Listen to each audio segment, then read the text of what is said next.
اگر قبولیت میں وقت لگ رہا ہو اور اللہ کی طرف سے کوئی جواب نہیں آ رہا ہو تو سمجھ جاؤ اللہ کیا چاہتا ہے، اللہ تعالیٰ کیا اشارہ دینا چاہتا ہے۔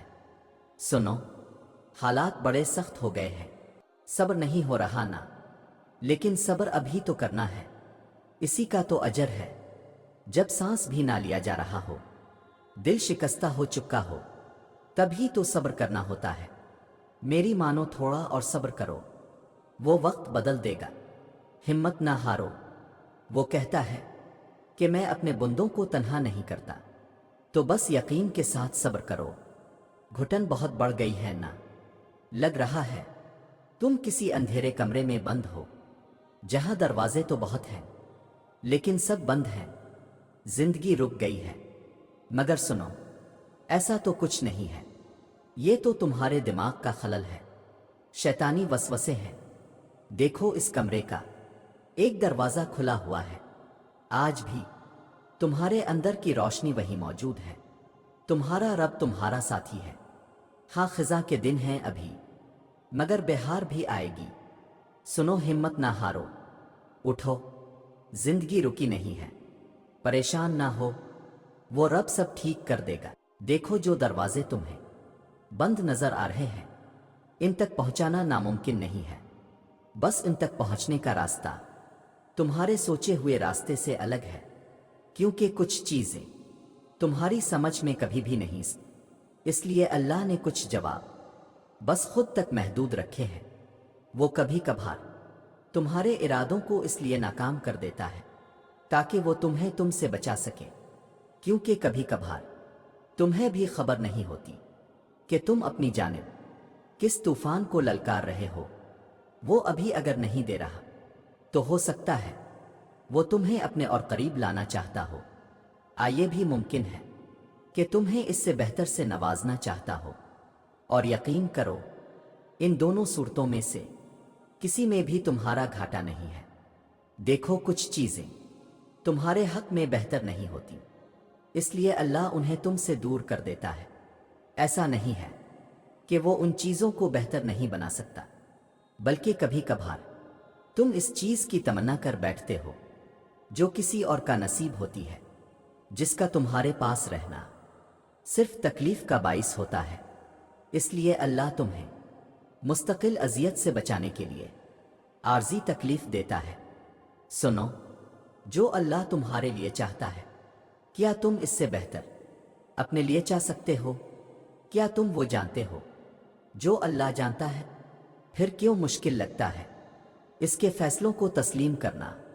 کیوں نہیں کرتے یقین کہ وہ بہتر لے کر بہترین دے گا؟ ایک وقت لازمی آئے گا جب تم سمجھ جاؤ گے کہ یہ آزمائشیں کیوں تھیں، اس کی آزمائشوں کے پیچھے چھپی مصلحتوں پر حیران رہ جاؤ گے۔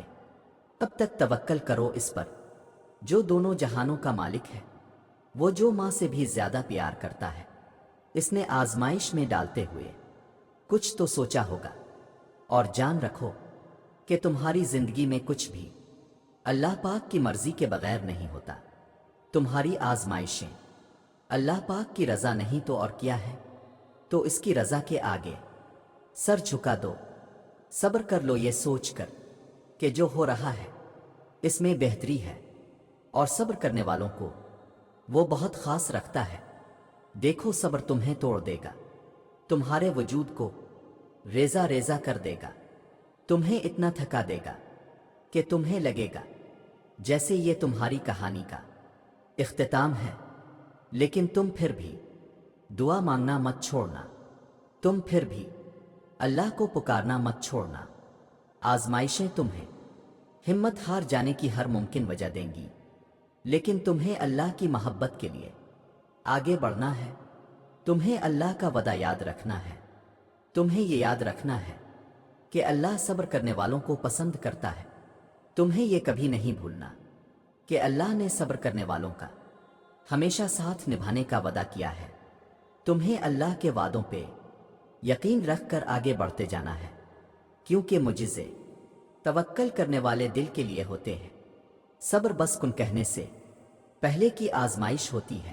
دیکھو کبھی کبھی ہم صبر کے جس مقام پہ ہوتے ہیں وہاں پہ بہت کچھ برداشت کر کے گزر رہے ہوتے ہیں، اور پتہ ہے یہ مقام انسان کو سمجھدار بنا دیتا ہے، لوگوں کے رویوں کی سمجھ آنے لگ جاتی ہے، لوگوں سے دور اللہ سے دوستی کر لینے کا دل چاہتا ہے، دل چاہتا ہے کہ وہ سب کرے جو رب کو پسند ہے، اللہ کو دل سے تھام لے، دل کا تعلق بنا لے، ایسے دل سے تھام لے جیسے اللہ نے تھام لیا تھا جب دل نے تڑپ کر سجدہ کیا تھا، جب کسی منزل کی تلاش میں راستے سب دھندلائے ہوئے تھے۔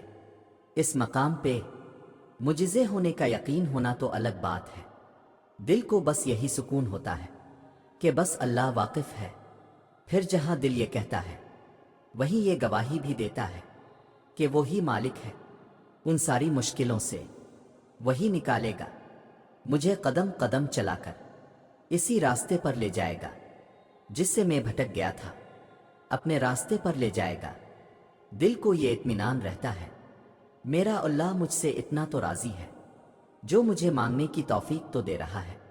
اور پھر ایک دن آپ کو اندازہ ہوگا کہ آپ جس چیز کے لیے دن رات پریشان رہا کرتے تھے، اس کا بندوبست تو اللہ نے بہت پہلے سے کر رکھا تھا۔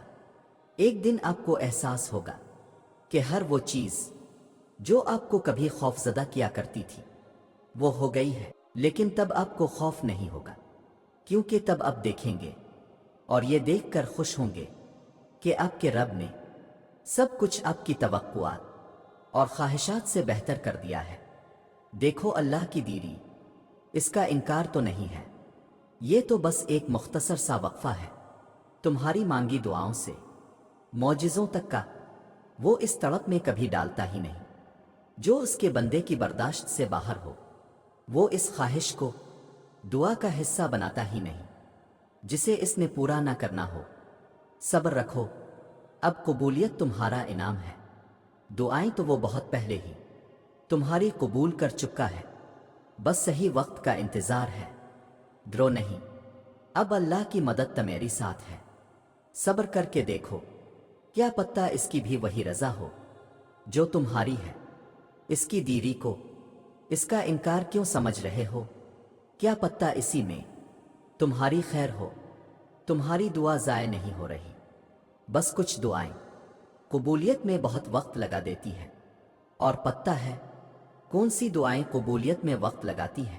جن کے لیے تمہارا مانگنا اس کو پسند آ جاتا ہے، جن پر وہ کن کا سوچ چکا ہوتا ہے۔ تو پھر کیوں پریشان ہوتے ہو یہ سوچ کر کہ اللہ کے قبولیت کے دروازے تمہارے لیے اب تک بند ہیں؟ اگر اللہ نے تمہارے لیے کوئی وسیلہ نہ بنانا ہوتا تو وہ تمہیں اپنے در کا پتہ بھی نہ دیتا۔